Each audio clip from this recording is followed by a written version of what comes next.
गुरुजी, आप मुझे 5 वर्ष पहले मिले।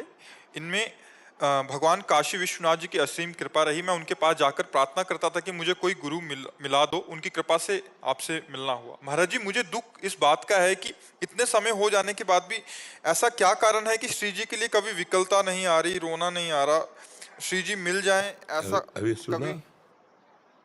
कारण है जो हमारी मना खष्टान इंद्रियाणी प्रकृति स्थान कर सती, माया की तरफ जा रही हैं, भोगों में उतर रही हैं, मनमानी आचरण हो रहे हैं, यही हमें प्रभु के लिए विकल नहीं होने देते। हम कहीं राजी हैं, कहीं राजी हैं। वही होता है हमारे जी, जैसे ना कि ऐसा नहीं कभी नहीं होता कि मुझे श्री जी ही श्री जी चाहिए, श्री जी को सिवा मुझे कुछ नहीं चाहिए, ऐसा नहीं होता। कभी मन भोगों में चला जाता है, सोचते कि श्री जी तो मिल ही जाएंगे, तो मतलब ऐसा नहीं आता कभी कि श्री जी ही चाहिए। यही यही फेल करने का यही स्वरूप है। हमारे भ्रम के द्वारा ये गलती हो रही। हमारे अंदर महत्व भोगों का अधिक है, श्री जी का नहीं। नहीं मतलब एक होती है ना सूक्ष्म भाषा, मतलब अंदर में कहीं ना कहीं बना रहता है, वही बना रहता है। वो इसलिए बना रहता है कि अभी सत्संग और नाम जप का रंग नहीं आया। नहीं, हाँ, नहीं तो खान पान नहीं भावे है, नहीं कोमल वसन सुहावे है, सब विषय लगे ते खारा है, हरि आशिक का मग न्यारा है। नारायण हरि भजन में ये पाचो न सुहात, विषय भोग निद्रा हंसी, जगत प्रीति बहु बात। तड़पन आ जाएगी, रोना आ जाएगा, प्रभु अब जिया नहीं जाता आपके सिवा, आप मिलो, हे नाथ आप मिलो।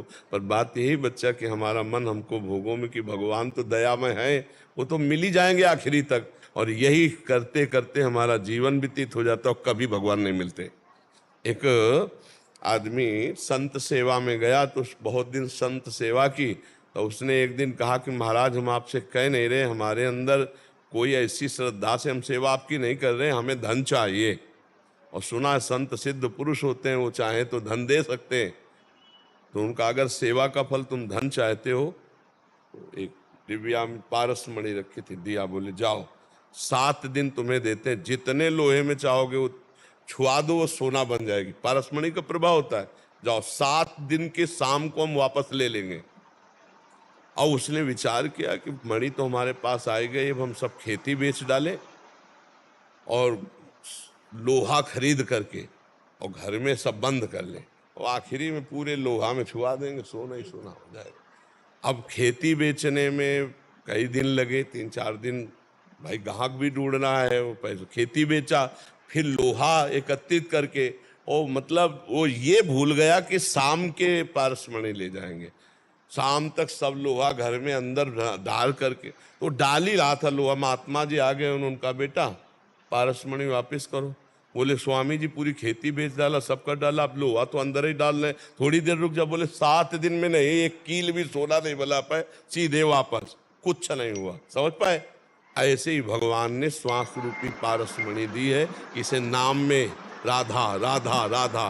तो ये लगता है यार अभी तो बच्चा है, थोड़ा जवान, अभी तो जवान है, थोड़ा भोग लेते हैं, अभी तो ये कर लेते हैं, फिर बाद में सत्तारे में बैठ के नाम जप करेंगे जब कोई का, और आ गई मृत्यु और लेके चली गई, कुछ नहीं बन पाया। ऐसे पूरे संसार के लोगों का जीवन इसी में चला जा रहा है। चतुर वो है कि जितना है पहले उसमें छुआ लेते हैं, समझ आए ना?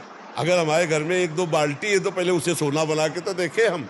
ऐसे हमारा अभी वर्तमान का समय राधा राधा में जा रहा है, भगवान का चिंतन कर रहे हैं, अच्छे कर्म कर रहे हैं। भोग तो कभी भी भोग लोगे, भोग तो सुअर कुत्ता चिड़िया पंछी सबको मिल रहा है। यार इस जन्म में मुझे भगवान चाहिए, लेकिन हमारा मन गलत सलाह दे देता, हम राजी हो जाते। ये हमारे दिमाग में जो बात बैठी हुई है, यही हमें भगवत प्राप्ति के लिए रुदन नहीं आ रहा है।